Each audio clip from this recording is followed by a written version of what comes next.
Saludos a quienes están ya por ahí conectados. Vamos a comenzar la charla en 3 minutos. Bienvenidos.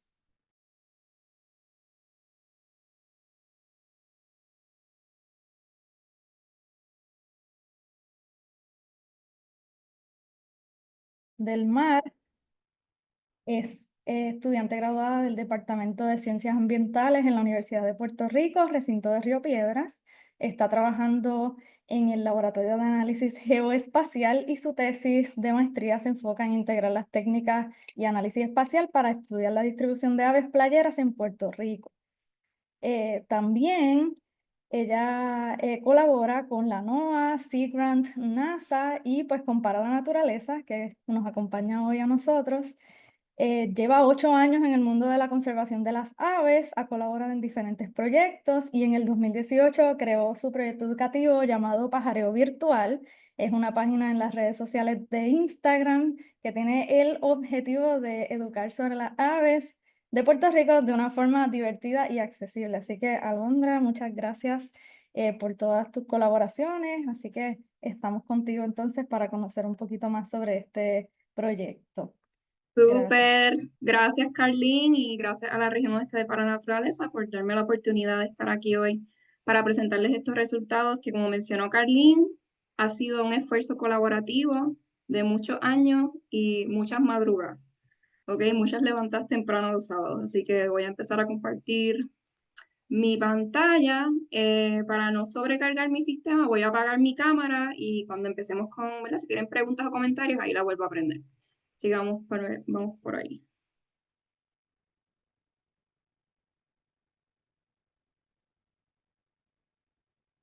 Ahí. Carly, ¿me puedes confirmar que la ves? Sí, se ve. Súper. Pues saludos, ¿verdad? Con esa introducción, media introducción que Carlín dio. Ya me conocen, soy Alondra, ¿verdad? Estudiante graduada y por estos últimos 8 meses he estado colaborando con la región oeste de Paranaturaleza en su proyecto de monitoreo de aves costeras y migratorias en la región oeste. Y en la tarde de hoy voy a estar presentándoles algunos de los resultados de este proyecto de monitoreo y, como mencionó Carlin, también hablándoles un poco sobre la historia del proyecto. Y lo más importante que quiero resaltar y el mensaje que quiero que se lleven de esta presentación es el poder de la ciencia ciudadana. A través de la presentación vamos a ver cómo estos proyectos colaborativos con las comunidades, con los ciudadanos científicos, han logrado eh, ¿verdad? Acumular la cantidad de datos que tenemos para esta región y que nos permitió hacerle el análisis, ¿verdad? Que voy a estar presentándoles en el día de hoy. Así que vamos a comenzar. Si no conocen, ¿verdad? La organización de Para la Naturaleza, Para la Naturaleza es una organización no gubernamental sin fines de lucro que tiene como misión proteger el 33% de terrenos de alto valor ecológico en Puerto Rico para el 2033. Y como pueden observar aquí en el mapa, hay diferentes regiones y en el día de hoy vamos a estar enfocándonos en lo que es la región oeste. Y para darle un poco de contexto de otros proyectos de monitoreo de aves que ocurren en la región, y conozcan un poquito más de la región oeste si no han tenido la oportunidad de visitarnos. En la región oeste tenemos alrededor de 16 áreas de observación de aves, como pueden ver en el mapa. Se han reportado más de 114 especies de aves reportadas. Hemos tenido la participación de más de 53 voluntarios desde el 2023 y hay 3 proyectos principales de monitoreo de aves. Solo para resaltarlos, tenemos el proyecto ProAlas en el área natural protegida del río Maricao. También tenemos proyecto de aves en la Senda Margarita en Lares. Y en la tarde de hoy vamos a estar enfocándonos en esos monitoreos de aves en la costa, ¿verdad? Gracias al apoyo de Edward Life Science Foundation, y son los que resalté, ¿verdad? En el mapa.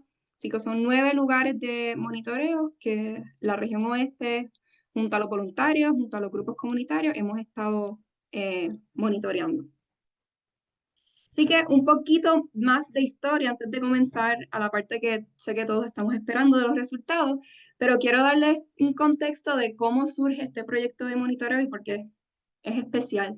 Este proyecto de monitoreo de aves costeras y migratorias comienza como una iniciativa para apoyar a las comunidades de la región oeste en la recopilación de datos, ¿verdad?, que pueden ser de interés para la conservación y de su uso público. Así que este proyecto comienza para apoyar, ¿verdad?, a los grupos comunitarios.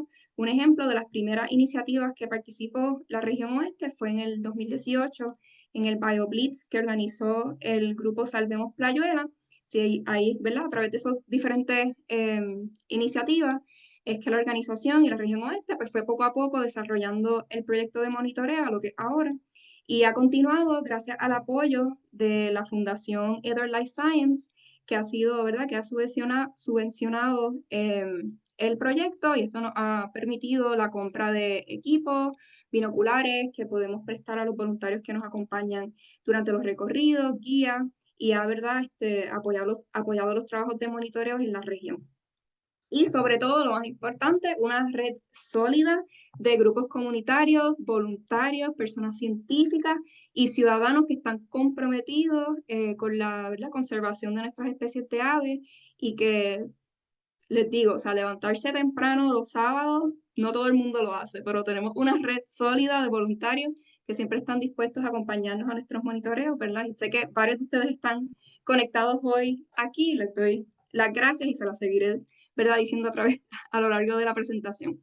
Así que ya que tenemos un poco de contexto, ¿verdad?, del proyecto, y algo que se me olvidó mencionar, yo entro en el proyecto en octubre del año pasado, así que llevo desde octubre estos 8 meses liderando los conteos de aves en esas 9 áreas alrededor de la costa, así que me uní al proyecto, ¿verdad?, el año pasado. Ahora sí. Así que el objetivo principal de la presentación de hoy pues, es presentarles esos resultados iniciales que tenemos de este gran proyecto. Pero antes de comenzar, ¿verdad?, a presentarles esos resultados, quiero enfocarme un poco y dedicarle un poquito de tiempo a un lado de la ciencia ciudadana que quizás no muchos conozcan o que sé que hay mucho interés, ¿verdad?, por conocer más de esta parte, y es cómo los datos de la ciencia ciudadana los podemos utilizar para hacer, ¿verdad? Y para poder contestar preguntas científicas y poder monitorear aves, ¿verdad? Con la data que se recolecta. Y es un proceso bien interesante y es un proceso que gente se dedica a estudiar cómo podemos manejar las bases de datos de ciencia ciudadana, porque como van a ver próximamente, generan mucha información valiosa. Así que varias personas, les digo, gente, estadísticos, ecólogos, biólogos, personas de ciencias ambientales, se están dedicando a explorar cuáles son las diferentes formas, ¿verdad?, para poder estandarizar estos datos y poder utilizarlos para contestar preguntas científicas. Así que el objetivo de este análisis de datos fue utilizar la data disponible en la plataforma de ciencia ciudadana eBird para explorar los datos del proyecto de monitoreo de aves costeras y migratorias en la región oeste de Paraná Naturaleza. Y si no conocen lo que es ¿verdad?, el poder de la ciencia ciudadana o quizás nunca han participado de algunos proyectos de ciencia ciudadana, cuando hablamos de estos tipos de proyectos, son proyectos científicos que promueven la participación activa de personas sin entrenamiento científico formal en tareas de investigación como la observación, medición y cómputos de datos. Así que integrar a las comunidades, ¿verdad?, a los ciudadanos, a proyectos científicos, ¿verdad? Y esto nos ayuda a expandir el conocimiento científico, empodera a comunidades y a ciudadanos, ya que les ofrece, ¿verdad?, las herramientas y las destrezas para hacer monitoreos, hacer colectas de datos estructurados, ¿verdad?, que se pueden utilizar en proyectos personales o en proyectos de grupos comunitarios. Y sobre todo, expande la capacidad de proyectos de monitoreo. Yo creo que esta es una de las contribuciones más importantes de la ciencia ciudadana, que próximamente, de verdad, les voy a enseñar la capacidad que tiene la data que la ciudadanía genera en estos proyectos para poder entonces elevar el monitoreo de especies a grandes escalas. Y aquí les pongo algunos ejemplos que quizás estoy bien segura que algunos de ustedes han participado en eventos de Paranaturaleza. La mayoría de los eventos de Paranaturaleza son con base de ciencia ciudadana. Por ejemplo, los eventos de BioBlitz, aquí, ¿verdad? Se va a un área y en un día se hacen diferentes tipos de protocolos, ya sea protocolos de observación de aves, reptiles, plantas, todos, ¿verdad? Integrando voluntarios y obviamente, ¿verdad? Nuestros conteos de las aves costeras a través de los diferentes puntos de la región oeste también tienen, ¿verdad? Como base la ciencia ciudadana. Así que uno de los proyectos y el proyecto principal que vamos a estar resaltando hoy es el famoso proyecto de eBird. Y si usted es un pajarero profesional, que sé que la mayoría aquí son, usted conoce de eBird. Y eBird es el proyecto de ciencia ciudadana enfocado en aves más grande del mundo, el que existe ahora mismo. Y ellos aproximan que alrededor de 100 millones de registros de aves, ¿verdad? De aves cada año se suben a la base de datos de eBird. Esta aplicación y este proyecto fue creado en el 2002 por la Universidad de Cornell, específicamente por el Laboratorio de Ornitología de Cornell. Y lo que es característico y bien importante es que los datos son abiertos al público y han sido utilizados en un sinnúmero de proyectos alrededor del mundo. Y aquí les presento un ejemplo, ¿verdad? Del valor y el poder que tiene la ciencia ciudadana. Porque para usted, ¿verdad? Si no conoce eBird, usted no necesita ningún tipo, ¿verdad?, de conocimiento así experto de aves para bajar eBird y comenzar a utilizarlo. eBird es una excelente herramienta para comenzar a adiestrar nuestros oídos, a adiestrar nuestra vista, identificar aves. Y una de las cualidades que más nos gusta, ¿verdad?, a los ecólogos, biólogos, es la accesibilidad que tiene eBird a la hora de hacer monitoreos y conteos, porque la mayoría usamos, ¿verdad?, la aplicación de eBird en el teléfono y como pueden ver aquí en la imagen, te crea una lista de las especies, ¿verdad?, que puedes observar y tú vas haciendo tu registro de especies a través del teléfono, terminas, contestas las preguntas al final y las sometes. Así de sencillo. Sometes tu lista con todas las observaciones que hiciste y eso entonces va a alimentar la base de datos de eBird. Y quiero que vean esta imagen. Déjame poner aquí para que vean el poder que tiene los proyectos de ciencia ciudadana. Aquí, una de las herramientas que eBird tiene es gratuita, se llama eBird Science, y les invito, si están interesados en conocer más o explorar más esta plataforma, ustedes ponen en Google eBird Science y les va a salir esta plataforma en donde pueden observar para diferentes especies, gracias a todos estos registros que las personas están sometiendo a eBird, los científicos de eBird pueden crear este tipo de mapas de la especie. Y este mapa, que les voy a compartir, como pueden ver aquí está el amiguito, es de la renita pechidorada, que es una especie migratoria que nos visita en Puerto Rico. Y miren este mapa.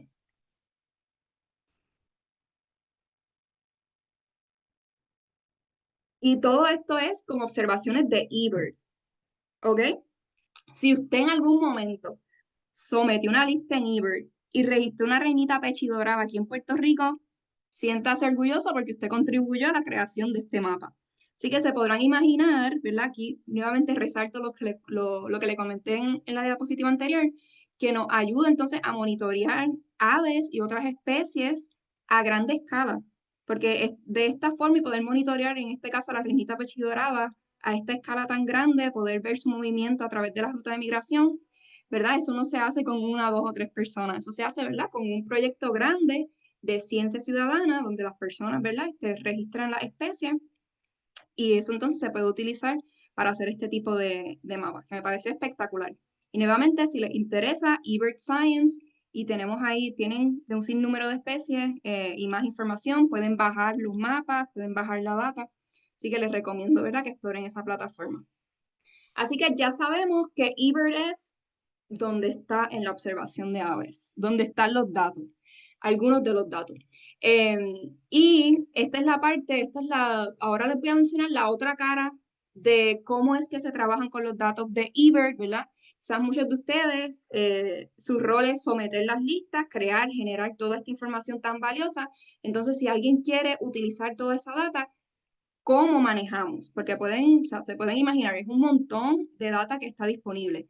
Y la clave está, ¿verdad?, en ese proceso de estandarización.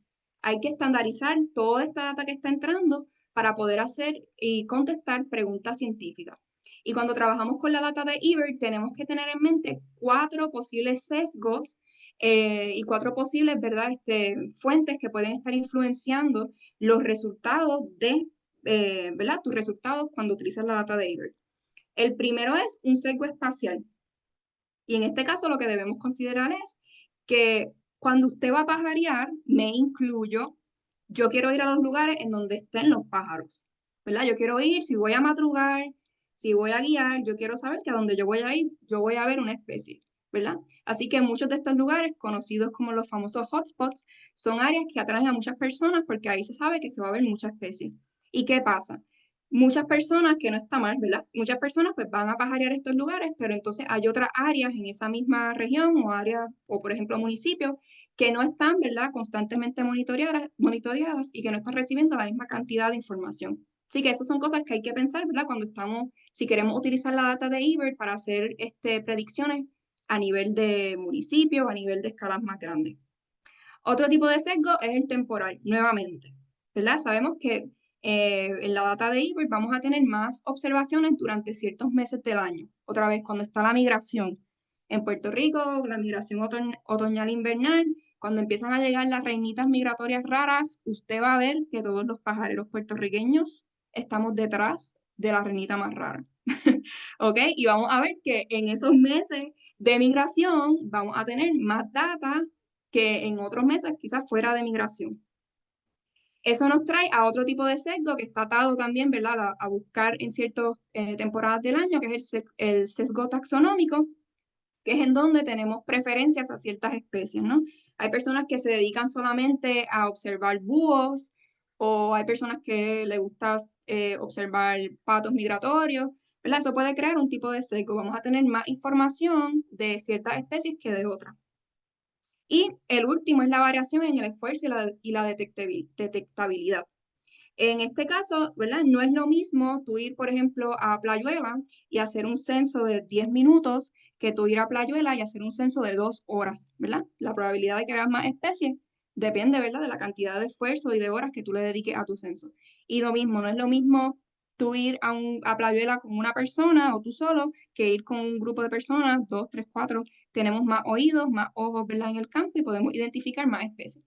Así que quise detenerme un poco en esta parte porque sé que hay varias personas que están interesadas en utilizar la data de Ebert para sus proyectos, contestar sus preguntas y es bien importante que conozcamos que hay que buscar la forma de cómo podemos estandarizar esta data de Ebert, ¿verdad? Considerando estos 4 pilares principales.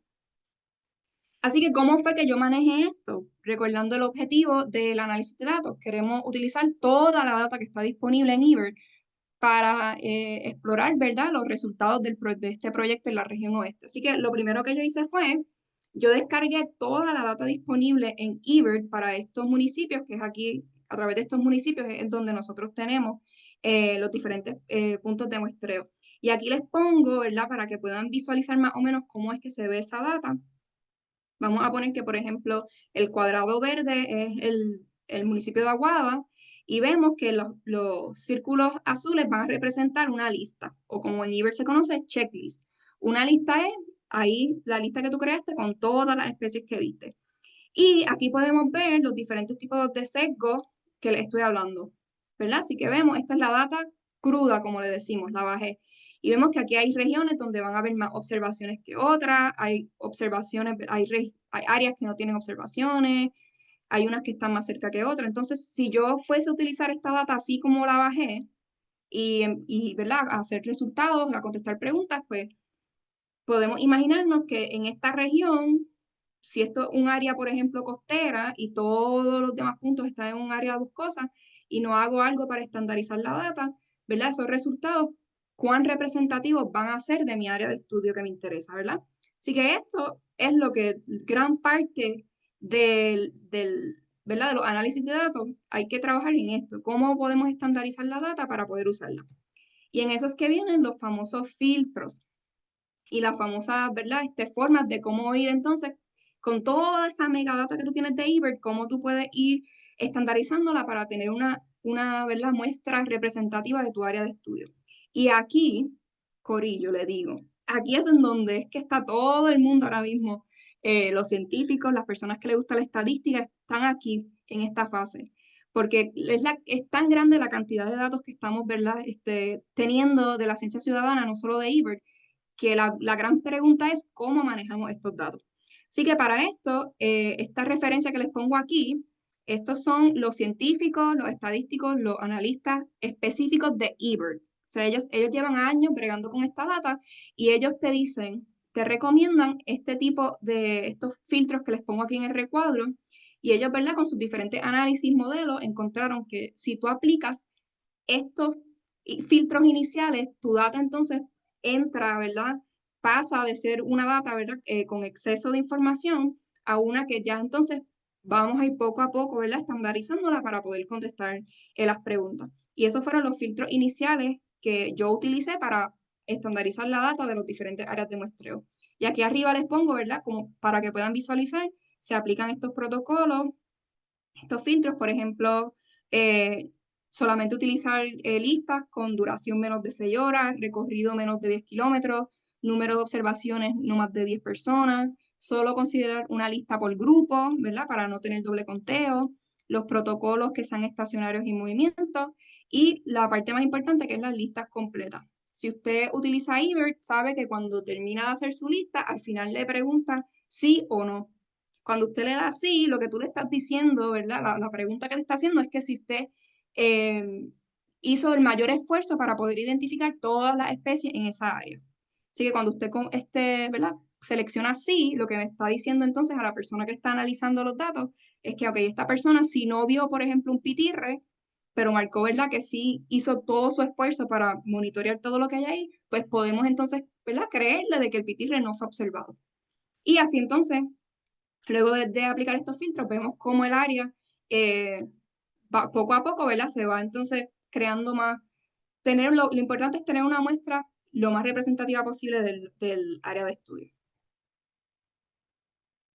Okay. Ahora, la parte súper interesante, que aquí es en donde es que estábamos trabajando con los hotspots. Luego de la data estandarizada, aquí les presento todas ¿verdad? Las áreas de muestreo que nosotros trabajamos, todos estos hotspots. Luego de estandarizar la data, yo bajé todo, ¿verdad? Me quedé con todos los años hasta diciembre del 2024. La data de eBird se actualiza mensual, ¿verdad? Así que yo bajé, estos resultados son hasta diciembre del 2024.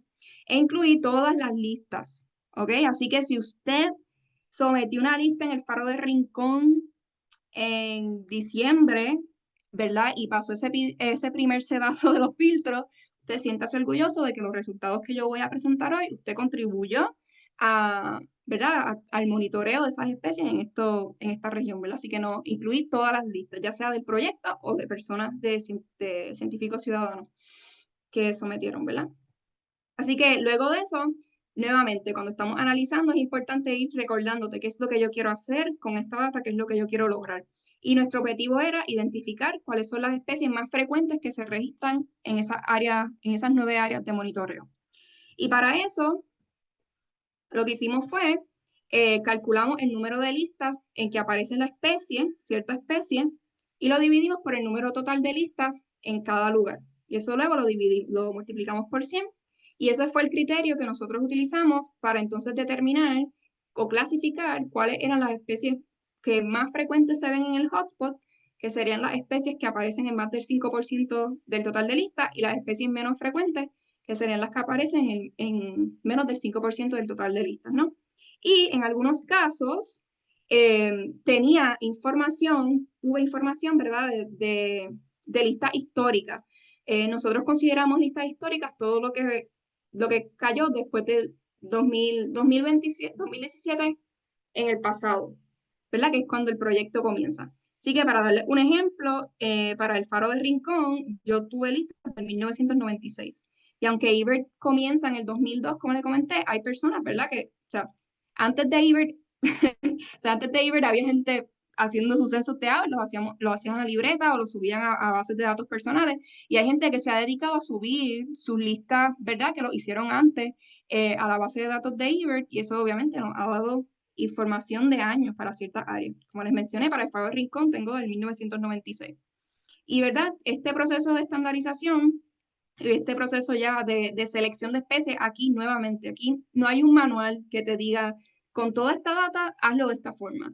o usa este por ciento, o usa, ¿verdad?, otro tipo de análisis. Es lo que me apasiona de utilizar la data de ciencia ciudadana, que es como que hay tantas posibilidades de cómo poder manejarla. En este caso, ¿verdad?, me dejé llevar por esta referencia que les pongo aquí, que si están interesados, se las puedo compartir, pero aquí tienen el nombre. Así que ahora sí. Y, ¿verdad? Para cada clasificación estuve haciendo, ¿verdad? Calculando cuántas especies, etcétera. Pero para modo de tiempo de hoy, voy a estar presentándoles las especies más frecuentes. Ahora sí. Así que estos fueron los resultados para las especies frecuentes en esas 9 áreas de estudio. Así que esta es la gráfica inicial o el conteo inicial, ¿verdad? Luego de seleccionar esas especies que aparecen en el más del 5% de las listas. Y en esta área aquí, en el eje de Y, vamos a tener las diferentes áreas donde monitoreamos. Tenemos que la Reserva Comunitaria de Mago de Hamaca, las dunas de Villa Pesquera, ¿verdad? En total, terminaron con un total de 67 especies. Playuela, 64, Hoyo 8, 63. Túnel de Oaxaca 55, Martinica y el Faro de Rincón, Martinica o Bajura, y el Faro de Rincón 54, la Reserva Natural Caño Boquilla 51 y el Parque Colón 46. Y aquí quiero, ¿verdad?, hacer la aclaración. Esto es todo usando la data de eBird. Sabemos que hay grupos comunitarios, por ejemplo, el Salvemos a Playuela, ellos tienen su propio inventario de especies, ¿no? Así que la data de eBird no es la única data que existe de aves para estas regiones, ¿no? Así que esto es solamente utilizando lo que está disponible, ¿verdad?, a través de la plataforma. Luego de eso, debo de, ¿verdad?, de decir, mira, de tener, ¿verdad?, esos resultados de cuántas especies hay por cada lugar. Ahora es que aquí se pone lo bueno, porque aquí es que tú puedes, después que tú le pongas nombre y apellido a las especies, tú puedes buscar, ¿verdad?, población, puedes hacer un montón, ¿verdad?, de análisis. Pero para ¿verdad?, motivos iniciales de estos resultados, lo que quisimos también saber fue de esas especies, cuántas son, ¿verdad?, endémicas, que son especies que solamente se encuentran en Puerto Rico. Tenemos 19 especies endémicas. ¿Cuántas de esas son migratorias, que son las que nos van a estar visitando durante cierta temporada del año? ¿Y cuántas de esas son especies residentes? Aquí les presento, cada cuadrado es un área de estudio y, ¿verdad?, aquí podemos estar todo el día completo hablando, pero quiero destacar que todas las áreas, ¿verdad?, esos números de especies migratorias, en Hoyo 8, 17, Dunas de Villa Pesquera 16, Playuela 13, la Reserva Comunitaria de Mago de Hamaca, 17 especies migratorias. Y algo, ¿verdad?, que resalta cuál es el denominador común entre todas esas áreas, los bosques costeros, ¿no?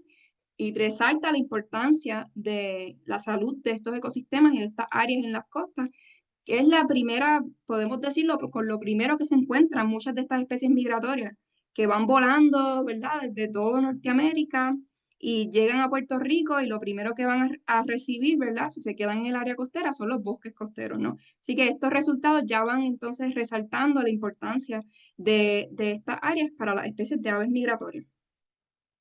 Así que de todas estas especies, ya que tenemos esta idea, podemos ponerle ahora sí nombre y apellido. Y aquí les voy a resaltar algunas de las especies más frecuentes en esas 9 áreas de monitoreo. No les voy a presentar todas, porque si no iba a terminar creando una guía de aves y la presentación iba a ser muy cargada, así que voy a destacar algunas. De las especies residentes más frecuentes, tenemos el ruiseñor, el pelícano pardo, ¿verdad? Pelícano pardo siempre nos acompaña en todos esos monitoreos, estamos en la costa. El turpial venezolano, la tortola aliblanca y el pitirre. Son algunas de esas especies residentes que, ¿verdad?, más frecuentan y que más se registraron en esa área. Y aquí quiero dar un paréntesis y resaltar todas las fotos que ustedes van a estar viendo en la presentación, con excepción de algunas, todas fueron tomadas por una de nuestras voluntarias estrellas, como nosotras le decimos, Miriel Villanueva. Miriel, junto a otro grupo de voluntarios, nos ha acompañado en los monitoreos de aves en la región, y gracias a Miriel, las listas que nosotros sometemos, ¿verdad?, como parte del proyecto, están acompañadas por fotos, ¿verdad?, que eso es un plus. Así que gracias, Miriel. Y las fotos, ¿verdad?, que están viendo aquí fueron tomadas en algunos de los recorridos que Miriel nos ha acompañado. De las especies endémicas, les comenté que tenemos 19 especies.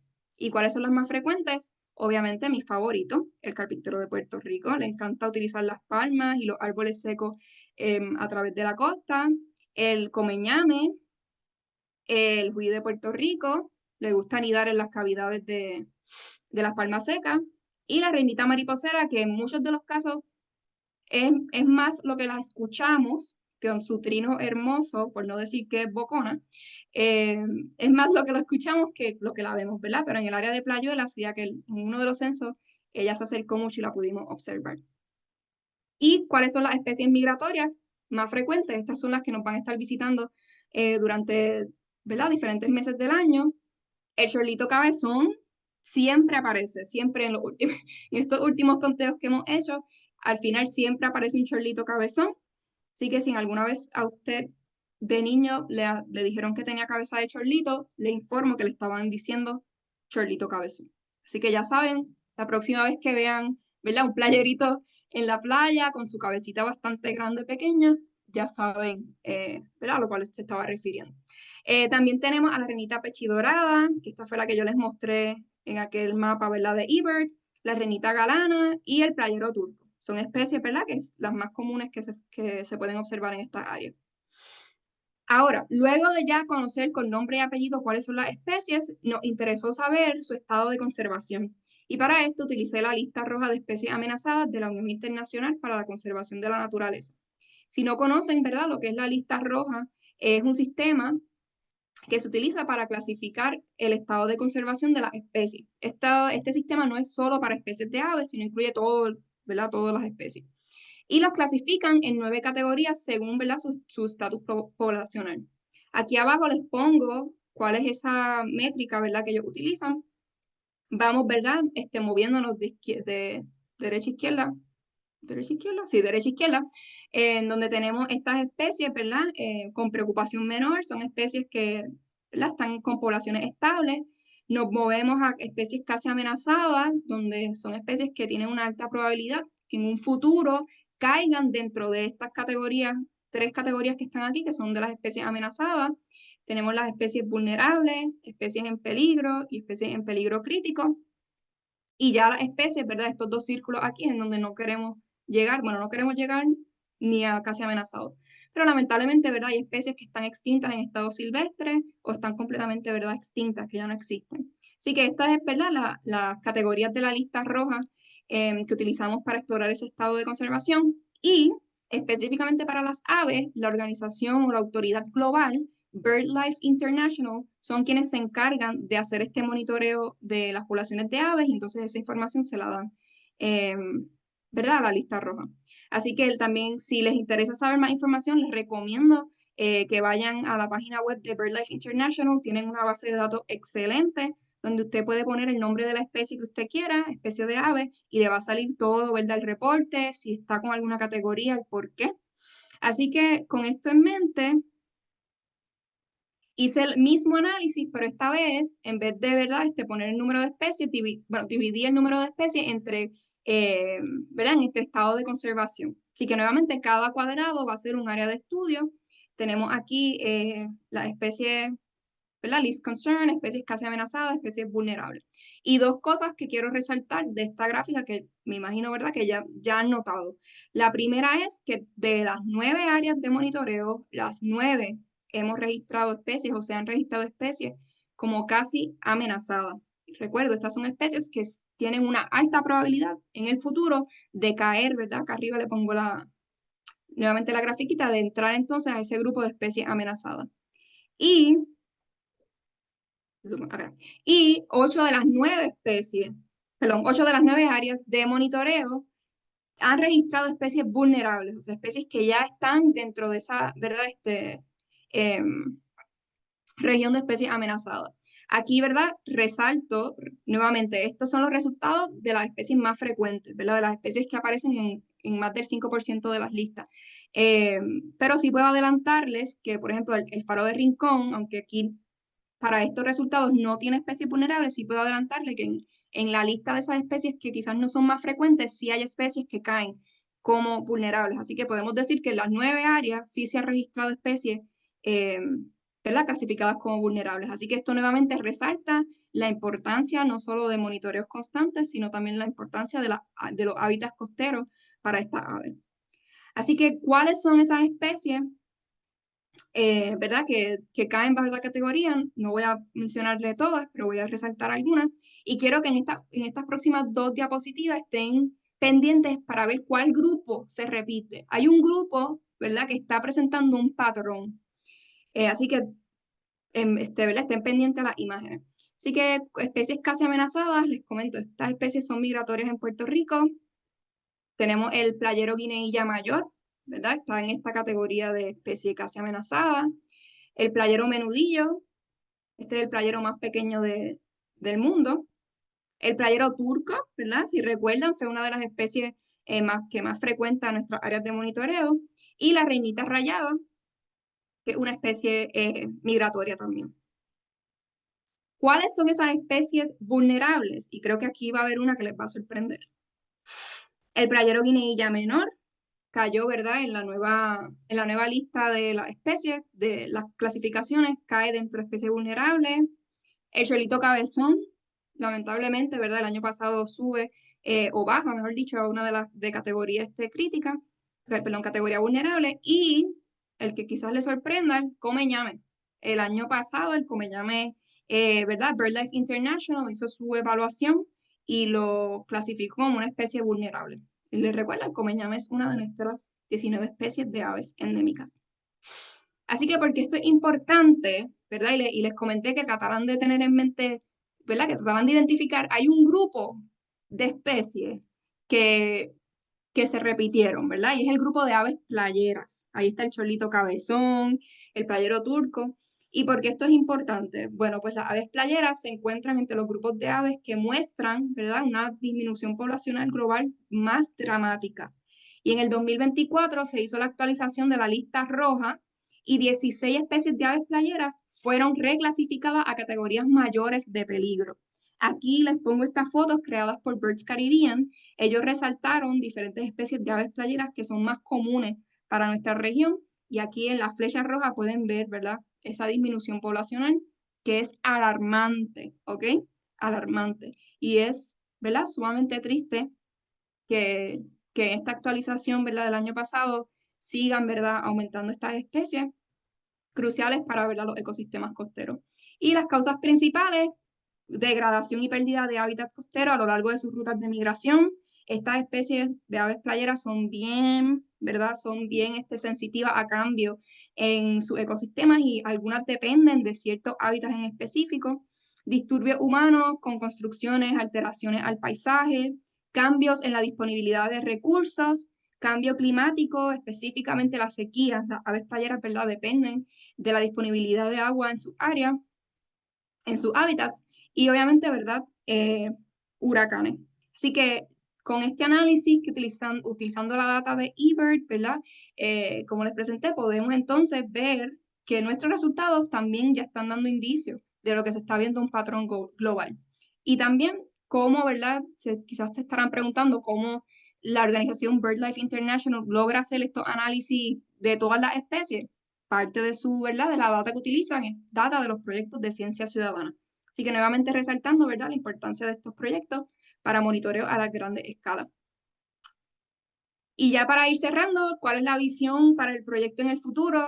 Continuar expandiendo la red de voluntarios y ciudadanos científicos. Yo creo que estos resultados ya espero, ¿verdad?, que salgan convencidos de que la ciencia ciudadana y los voluntarios es la clave para poder hacer proyectos, ¿verdad?, de monitoreo y poder tener resultados, ¿verdad?, importantes. Continuar colaborando con los grupos comunitarios, si no hubiese sido, ¿verdad?, por las iniciativas iniciales de los grupos comunitarios, que fue lo que comenzó a motivar la creación de este proyecto, ¿verdad? Continuar agregando listas en eBird para la región oeste, y esto no es solamente limitado para la región oeste de Para Naturaleza, como les mencioné. Muchos de los datos, si usted es de la región oeste o se ha ido a pajarear en una de esas 9 áreas y su lista pasó el sedazo principal de los filtros, siéntase orgulloso de que los resultados que presenté hoy, usted contribuyó a, ¿verdad?, que pudiéramos estar presentando y pudiéramos estar aquí en la tarde de hoy. Expandir el análisis de datos, o sea, la data de eBird es un mundo completo. O sea, tú puedes hacer modelos de distribución, tú tienes información de mes, día, año, o sea, puedes hacer modelos, ¿verdad? Temporales, o sea, que la data driver es una herramienta excelente. Y apoyar en el proceso, ¿verdad? La toma de decisiones hacia la protección de los espacios naturales y de nuestras costas. Y ya para terminar, agradecimientos, ¿verdad? Al equipo de Para la Naturaleza, a Luis Ramos Vázquez, él fue el técnico, ¿verdad? Del proyecto antes que yo, al excelente equipo de voluntarios que están aquí, sé que varios de ustedes están conectados, yo espero que se sientan muy orgullosos de estos resultados, que son, los presento yo, pero el esfuerzo, ¿verdad? Ustedes han puesto, ¿verdad? O sea, no tengo palabras para describir. Siempre nos acompañan en los conteos, ¿verdad? Y siéntanse orgullosos de que contribuyeron, ¿verdad? A lo que estamos presentando hoy. A los grupos comunitarios de la región y nuevamente a Edward Life Science Foundation por ayudar, ¿verdad? Y apoyar este recurso, este proyecto. Y con ya, ¿verdad? Cerramos. Gracias por su atención y nada, estoy abierta a preguntas, comentarios. Gracias, Alondra. Sí, un saludo por ahí a los voluntarios que ya vi que están algunos conectados. Muchas gracias a todos, también los que se unieron. Ahora vamos a la sesión de preguntas, que ya tenemos por ahí algunas personas que han hecho preguntas, pero antes quisiera, ¿verdad? Para quienes se tengan que retirar de la charla, quisiéramos invitarles a, ¿verdad? Cómo pueden unirse o cómo pueden enterarse de las actividades y los conteos de aves en Para la Naturaleza, así que les voy a dejar por ahí por el chat una información. Pueden escribirnos a info.parananaturaleza.org o visitar la página en el área de reservaciones o visitar las redes sociales y por ahí se van a enterar.